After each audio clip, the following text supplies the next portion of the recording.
I'm Sister Agnes, a cloistered nun in a Benedictine convent built in the 14th century.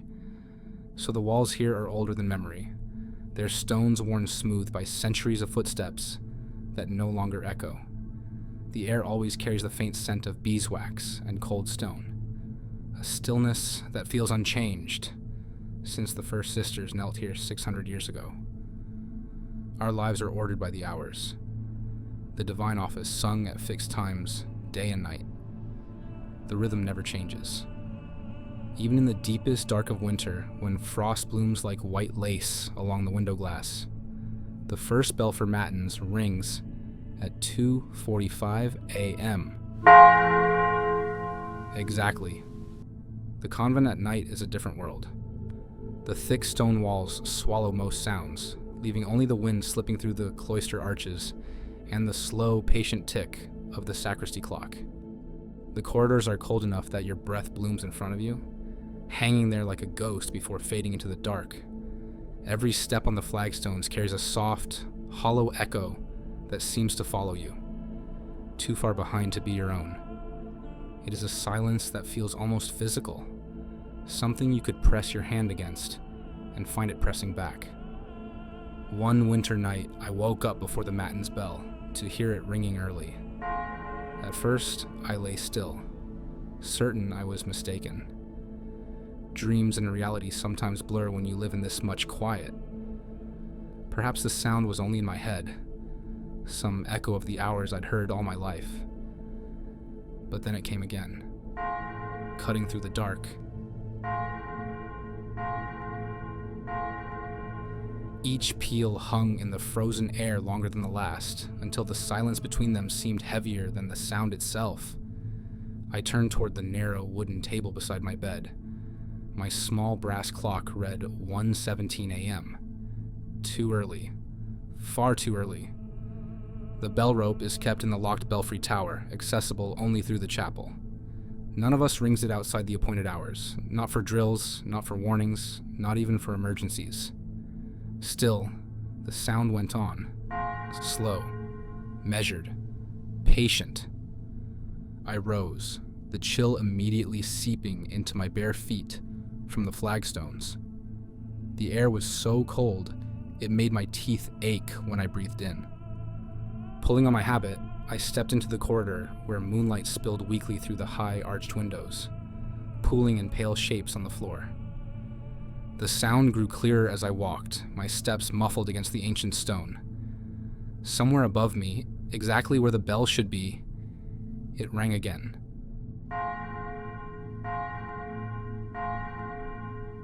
When I crossed the threshold into the chapel, the ringing stopped. The sudden silence was almost violent. The shadows along the pews seemed too deep, as though they had weight, their edges blurred as if shifting when I looked at them. I moved to the belfry door. It was locked. The heavy iron key still hung from its peg on the wall, untouched. I reached for the bell rope. The coarse hemp felt cool and faintly damp beneath my fingers. It was swaying gently, not from any draft, but as though someone had just stepped away from it. A ripple of unease climbed my spine. When I turned back toward the nave, I saw her. A figure knelt in the front pew. Her habit was older than ours. Heavier cloth, a longer veil, the kind worn in portraits from centuries past. She was perfectly still, head bowed. I whispered a greeting, but she did not stir. It was then I saw her hands more clearly.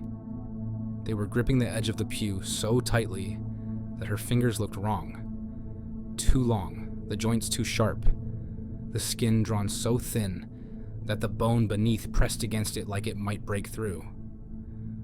The knuckles were the color of candle wax, and the nails, if they were nails, caught the light in a dull, gray sheen. I leaned slightly, trying to see her face beneath the veil. Her chin was angled down, but not in prayer, more as though she were listening for something. Her skin, where the candlelight touched it, was the shade of old paper, and utterly still, without the faintest trace of breath. My mouth had gone dry. The air between us felt colder than the winter outside. I took one step forward, and the chapel lights flickered. Just once. When they steadied again, the pew was empty. The next time the bell rang for matins, at the proper hour, I found myself staring at the front pew, half expecting her to be there again. But it was just shadow and polished wood. That was years ago. Yet every winter, at exactly 1:17 a.m., I wait to hear 3 slow peals from the locked belfry. I no longer rise early to investigate. Some prayers, I think, are not meant to be answered. Maybe it's just personal.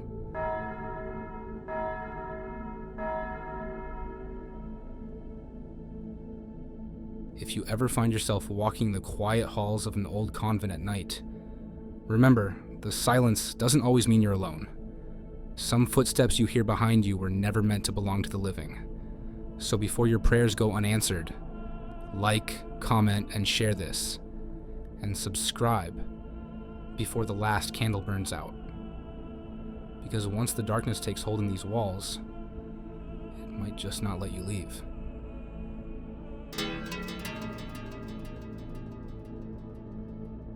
I've heard thousands of confessions in my years as a sister. Most blur together. The same failings, the same regrets, the same long silences before the words will come. But there is one I cannot forget. It was a stormy evening in late autumn. The wind pressed hard against the chapel walls, making the timbers in the roof creak. Rain drummed in steady sheets above us, turning the outside world into nothing but sound. Inside, the chapel was lit only by the flicker of votive candles. Their light pooled weakly on the stone floor, leaving the corners drowned in shadow. The other sisters were attending to guests in the retreat house, and I was alone. It should have been just another quiet night. The confessional door on the penitent's side opened with a slow, deliberate creak. Someone stepped inside. I could not see them, only hear the faint rustle of clothing as they settled onto the bench. Through the small carved grille between us, the air changed. It grew colder, damp, as though it carried the breath of an open cellar. When the voice came, it was low and strained, as though the speaker was forcing each word past some unseen weight. He spoke in Latin, the formal kind, precise and archaic. The words came quickly, too quickly, fragments blurring together. I caught pieces of prayers, lines from the Psalms, invocations half completed, and then something else.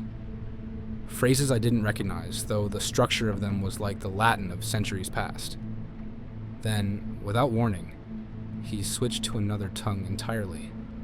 It was rougher, older, a language I had only ever seen scrawled in the margins of the oldest manuscripts in our library. Words that scholars debated, untranslated for lack of any living source. The sound of it moved differently through the air. His voice carried a rhythm like waves against stone. Steady at first, then breaking into sudden, jagged bursts. It seemed to vibrate somewhere just behind my ears, as though the meaning was trying to crawl its way inside, rather than be heard. My stomach tightened. I felt the blood in my hands retreat, leaving my fingers cold and stiff. Each syllable seemed to press against my ribs, until I found myself holding my breath without realizing it. I don't know why, but I felt I should not interrupt. The candles on my side guttered, their flames bowing low, though the air was still. The smell of damp stone and cold iron seeped into the booth. My skin prickled with an almost electric chill. He kept speaking, faster now. The words seemed to fill the space, pressing against the wooden panels, crawling through the grille toward me. My pulse quickened. Not from fear at first, but from the certainty that I was hearing something I should not hear. And then he stopped. The silence was sudden and absolute, broken only by the rain. It was the kind of silence that made you aware of your own heartbeat. I waited. One breath, too. My voice came smaller than I intended when I asked, softly, if he sought absolution. There was a pause long enough for me to count the beats of my heart. I could almost hear the faint sound of his breathing, though it didn't quite match the rhythm of my own. And then, in perfect unaccented English, he said, "I have not yet died." The words didn't echo. They simply settled into the air like dust, each one deliberate, heavy, final. Something in the way he spoke made them feel like a fact, not a metaphor, or blabbering. The door on his side opened. No rush of air, no sound of footsteps. When I stepped out into the chapel, it was empty. Both doors were closed. The floor by the confessional was perfectly dry, though outside the rain still pounded the earth. I have not entered that booth alone since, and sometimes, when the wind pushes against the chapel walls, the smell of damp stone returns, uninvited. And beneath it, so faint I cannot be certain, I hear the rhythm of those impossible words whispering through the grill.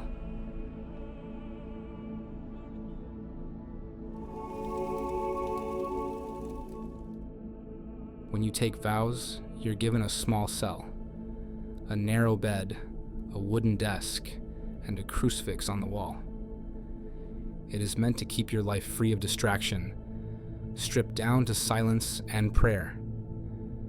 10 years ago, we had a novice named Sister Clare. She was assigned the corner cell at the far end of the dormitory corridor, a cold, drafty room that had been empty for nearly a decade. I remember the day she moved in. She was cheerful about it, saying she liked the quiet.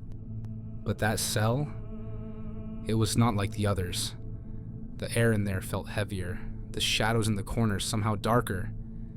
Even when the window stood open, the room held onto its chill, as though it breathed in and out at a pace too slow for human lungs. It was the kind of silence that doesn't rest, but waits, listening. That's how I felt it, to be precise, and she only lasted just 3 nights. On the first day, she woke up long after Compline, the weight of the stone walls pressing in. At first, she thought the sound was the wind slipping through cracks in the mortar, a faint, wavering sigh. The more she listened, the more it shifted into something human. Soft, uneven weeping, muffled as if it came from deep within the walls themselves. She told herself it was nothing, yet she found her body tensing with each breath. The weeping rose and fell in the cadence of someone's grief, and though the air in the cell was cold, she felt sweat along her back. Eventually the sound faded, but she lay awake until the first bell for matins, certain she had not imagined it. On the second day, sleep came to her in fits, and she woke to the slow rattle of her door handle. Not a quick, frantic shake, but a deliberate turning. A patient test, as though whoever was on the other side had all the time in the world. It came again. Metal scraping softly against metal, the faint thud of the latch shifting under a careful hand. She sat upright in bed, heart hammering against her ribs. In the stillness between each attempt, she thought she could hear breathing. Low, steady, waiting for her to speak. She called out. The sound stopped. When she forced herself to open the door, the corridor stretched away in both directions, silent and empty. She left the lamp burning the rest of the night, but her eyes kept darting to the handle, watching for the smallest movement. By then, she told me later, her prayers had become automatic, whispered more for comfort than devotion. She was exhausted, her thoughts sluggish, but a tight knot of dread kept her from drifting too deeply into sleep. Sometime before dawn, she opened her eyes to find another nun sitting at her desk, bent over a book. The figure's back was to her. The candle beside her cast a pale, steady light across the pages, unmoving despite the draft from the window. Claire said she asked who it was, but the woman did not turn. The pen scratched steadily, in a rhythm that matched Claire's own heartbeat. A steady tap and sweep, tap and sweep. Curiosity overcame fear. Clare rose from bed, each step feeling heavier as though the air thickened around her. She leaned over the figure's shoulder. Every line in the book was her own handwriting. But the words recorded things she had never done, arguments she had never spoken, acts she had never committed, sins she had never even conceived of. Her breath came shallow, and her chest tightened as though each word on the page was taking up the space where air should be. The figure paused only when Claire's shadow fell across the book. Then, slowly, she looked up. Her face was identical to Claire's. The candle guttered. In the momentary darkness, the figure and the book were gone. At dawn, Clare packed her few belongings and left the convent. She did not wait for permission, nor did she return for the habit she had left behind. The cell has remained empty ever since. We do not assign it. Sometimes, on certain cold nights, the sisters passing that corner say they hear a faint scratching from behind the door, as though someone inside is still writing, and will not stop until the story is finished.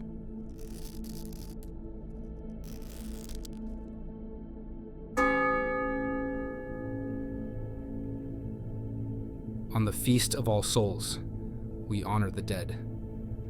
At night, after Compline, we walk the cloister in solemn procession, each of us carrying a single candle, our voices low with prayer.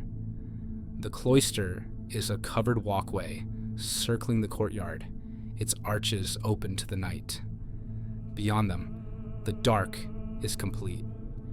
You can hear the wind above the roofs, but it never seems to reach the stone corridors. Our footsteps echo softly against the worn flagstones, and the chant we sing flows around the square like water moving through a channel.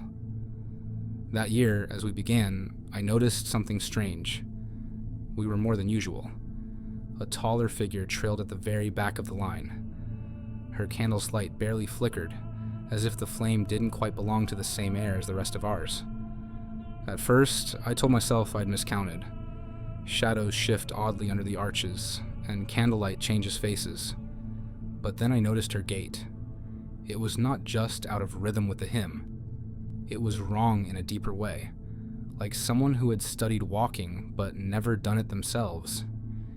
Each step landed with the same measured weight, no variation, no softness in the joints. The rise and fall of her body was mechanical, almost rehearsed. By the time we reached the second side of the cloister, I glanced back again. She was closer now, though the distance between us should have stayed the same in our slow, ordered walk. Her veil moved as if in a strong wind, though the air around us was perfectly still, heavy with the scent of melted wax and stone. Her head turned now and then, not to look at anything in particular, but as though imitating the motions of those ahead of her without understanding why. I forced myself to face forward, though my eyes kept flicking back, drawn to the pale shimmer of her face in the shifting light. She carried her candle differently, upright and exposed, making no effort to shield it from the drafts. Yet its flame didn't move. When we reached the chapel doors, I stepped aside to let her pass ahead of me. The motion was deliberate, though my hands trembled. I could hear my own heartbeat in my ears, a slow, heavy drum that seemed to quicken as she neared. I tried not to blink, afraid the moment I did, she would be upon me. The other sisters flowed past, heads bowed, breath moving in time with the hymn. But her approach broke that rhythm. Her steps did not soften or slow at the doorway. They kept the same strange, unchanging cadence. I held my breath, ready to see her face in the steadier chapel light. She did not enter. The others filed inside, their eyes on the altar. When the last sister had gone through, I turned back into the cloister. It was empty, just the open arches framing the void of the courtyard. the cold breath of night, and the candles mounted on the walls. Their flames trembled violently now, though no wind touched my face. Later, after the prayers for the dead, we gathered to count the candles, as we always do. There was one more than we had set out with. It was a tall, plain candle, unmarked and unfamiliar. Its wax was cold to the touch, as if it had been sitting in a cellar, far from any flame. And when I tried to imagine the face of the sister who had carried it, I realized I could remember only the movement of her veil, and the sound of her steps, that slow, deliberate rhythm of someone walking like us, but never quite with us.